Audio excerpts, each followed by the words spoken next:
Salut les amis, bienvenue dans cette vidéo. Aujourd'hui c'est la Pentecôte et notre dernier épisode sur la série La Pentecôte chez moi. Alors je vous invite ensemble à prendre un petit extrait de l'acte 2 des apôtres, 3-4. Ils virent apparaître des langues qu'on eût dites de feu. Elles se partageaient, et il s'en posa une sur chacun d'eux. Tous furent alors remplis de l'Esprit Saint, et commencèrent à parler en d'autres langues, selon que l'Esprit leur donnait de s'exprimer. Et comme chaque jour, c'est maintenant le moment d'accueillir notre cher père, Stéphane. Bienvenue dans cette ultime étape de notre parcours de Pentecôte. Aujourd'hui, nous méditons sur le thème « Les merveilles de la Pentecôte ».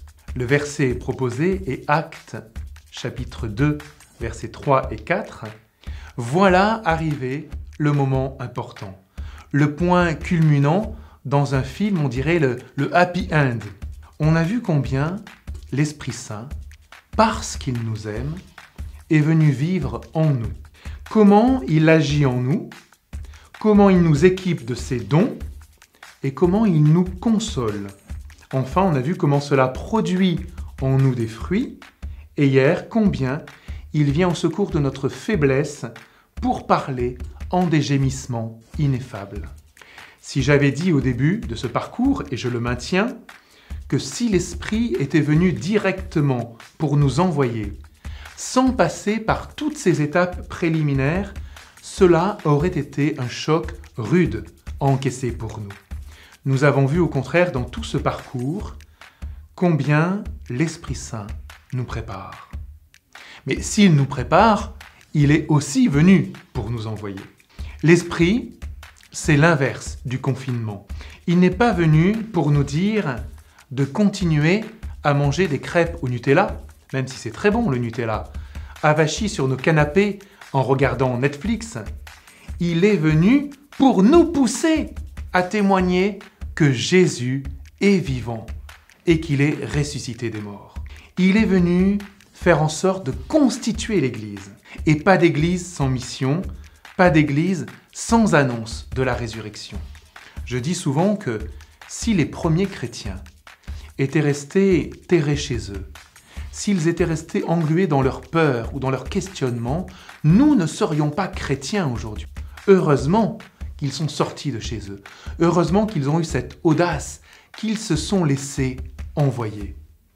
L'Esprit est venu appeler des chrétiens à vivre en chrétiens, à sortir de chez eux, à ne pas se regarder le nombril, ni avoir peur de leur faiblesse, mais au contraire à avoir confiance en lui, le Saint-Esprit, le Consolateur, pour témoigner de notre foi.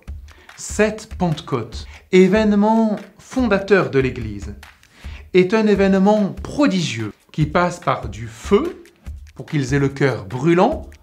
On ne peut témoigner vraiment que de quelque chose qui nous brûle, qui nous passionne, qui passe aussi par un événement collectif, vécu ensemble, pour pas que individuellement l'un ou l'autre puisse douter de l'événement et qu'il y ait l'objectivité de la transmission.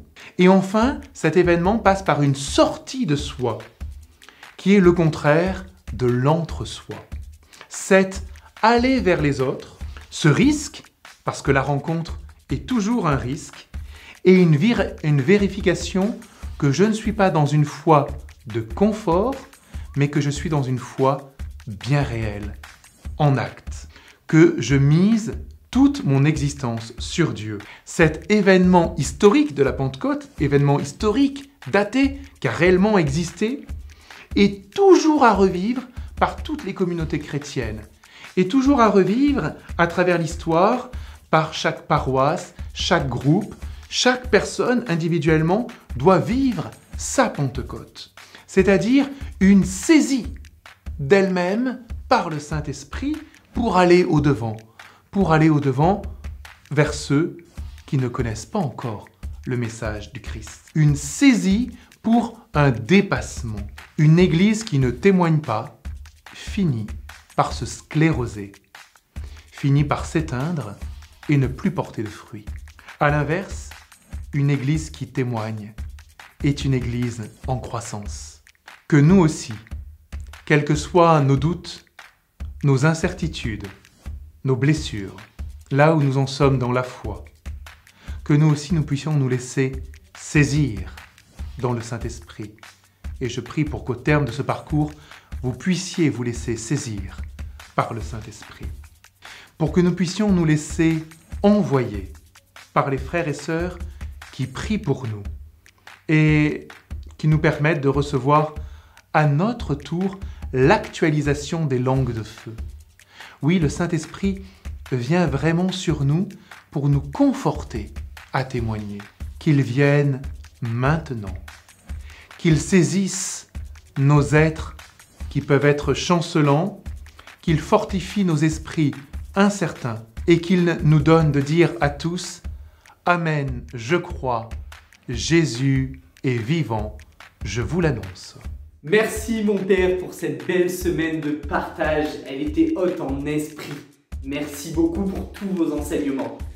Merci aussi à vous d'avoir suivi cette série, j'espère qu'elle vous aura permis de bien prier, permis d'apprendre des choses sur Dieu et de vous affermir dans votre foi.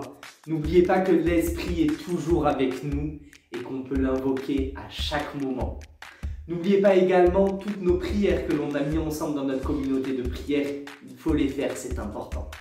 Maintenant, je vous souhaite une très bonne Pentecôte à tous. Rayonnez de l'Esprit Saint. Et puis, à bientôt si l'Esprit le veut.